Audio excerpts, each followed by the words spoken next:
Today for this film comparative analysis video, I would like to look into how the effects of war are depicted differently between the two movies and how the delivery of the messages differentiate between the two movies because of the time period they were created in. The two movies that I'll be looking into are The Grave of the Fireflies and The Wind Rises. Grave of the Fireflies is a 1998 Japanese animated war drama film written and directed by Isao Takahata and animated by Studio Ghibli.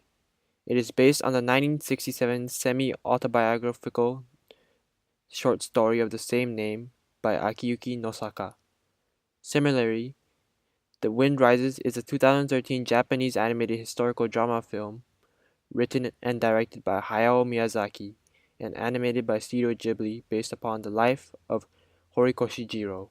Although the two films are close to 30 years apart, both share the same view regarding war. Both directors are against war, as they have both experienced it firsthand, and this can be evident through the two movies. However, unlike most anti-war movies, these two do not put focus on the soldiers that go to the wars, but rather the civilians who are affected by said wars. In addition, the way the two movies deliver this message greatly differentiates. In The Grave of the Fireflies, Isao Takahata demonstrates how people are negatively affected by war, and how war influences the way humans act towards one another. This is done so by the lack of soldiers in the film and avoiding characterizing the planes as villainous. This effect can be seen throughout the movie through the attitude change that occurs as time passes. The most noticeable of this attitude change is the transformation of Seita's aunt's attitude towards the two.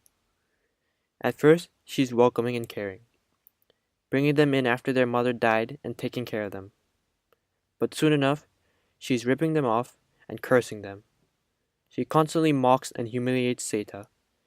She tells him he should be going to school when the school has been burned down, tells him that he should work when he's only 14 years of age. Eventually, she's depriving them from food and hiding and saving the food for her own family. We hear whispers of the sibling being a burden in the house. Another example is demonstrated through Seita's loss of innocence. As a 14-year-old child, Seita slowly loses his innocence as he is eventually reduced to stealing from a nearby farm in order to feed himself and his sister.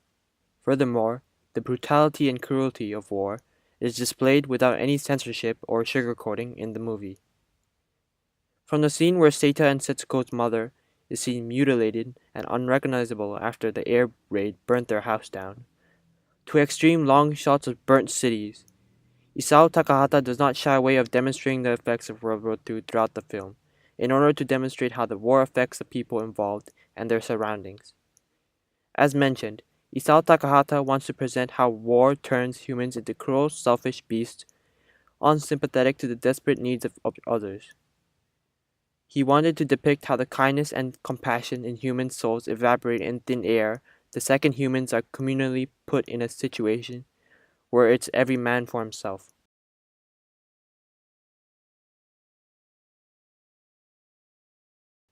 On the other hand, The Wind Rises sends a message about how wars can destroy even the most valiant of dreams and can discourage people from realizing them. In the movie, the protagonist Jiro is a dreamer, constantly dreaming. From the very opening scene when he is a little boy to the very end, Jiro is continuously dreaming, his dream being to create the best airplane there is.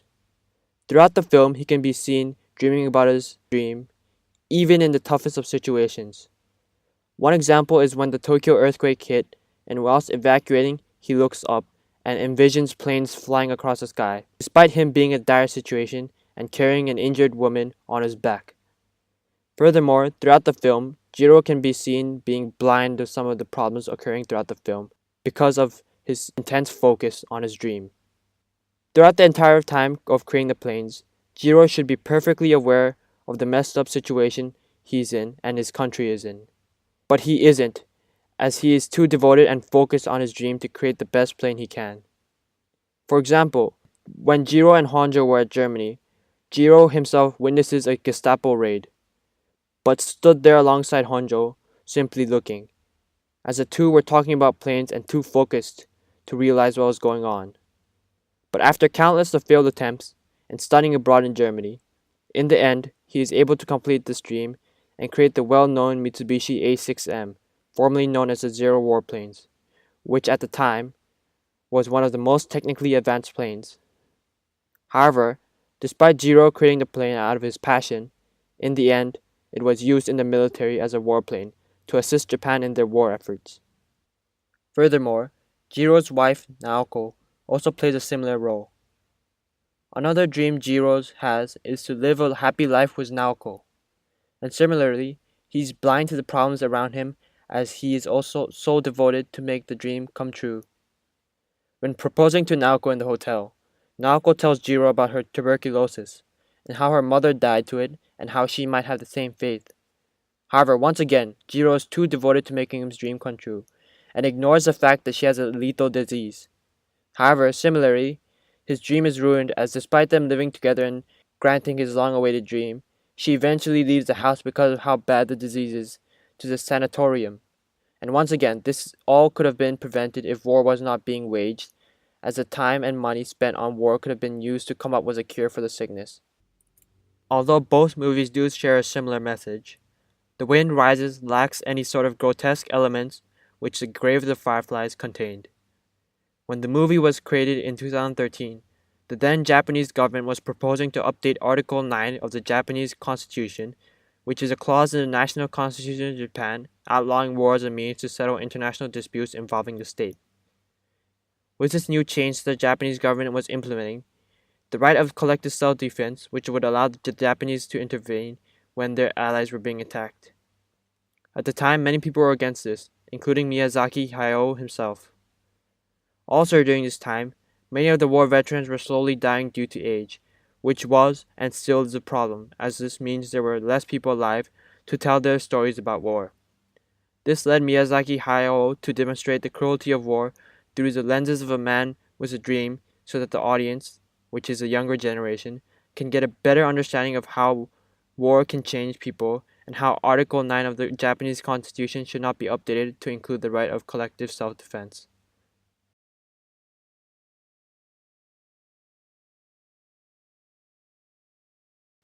In conclusion, as time passed, the manner war is viewed in Japan has never changed. It has always been an incident that has negative influences on people and changes them completely. However, because of the distinct cultural and historical backgrounds at the time both movies were released, the way in which the directors deliver this message differs from one another.